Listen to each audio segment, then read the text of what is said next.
आज बनवायची पालकची रस्सा भाजी, शेंगदाण्याचं कूट घालून।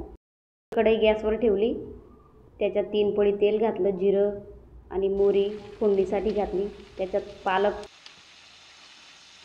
चिरून घेतला होता 3-4 पाण्याने धुवून, तो पालक घातला। त्याच्यात थोडीशी हळद घातली आणि चांगली परतून घेतली। चांगली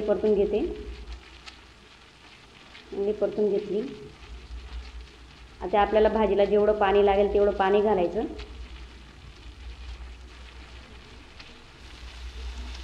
आणि प्रमाणात मीठ घालायचं, कारण या भाजीमध्ये क्षार जास्त असतात। आता शेंगदाणे भाजून घेतले, त्याच्यात लाल चटणी घातली, थोडी तिखटच ठेवायची भाजी, आणि लसूण पाकळ्या घातल्या। आता ते मिक्सरमध्ये फिरवून घेतले। भाजी उकळायला लागल्यानंतर त्याच्यात आता शेंगदाण्याचा कूट तो मिक्सरमध्ये फिरवलेला घातला, छान मिक्स करून घेतले आणि ताट अर्ध झाकून ठेवला।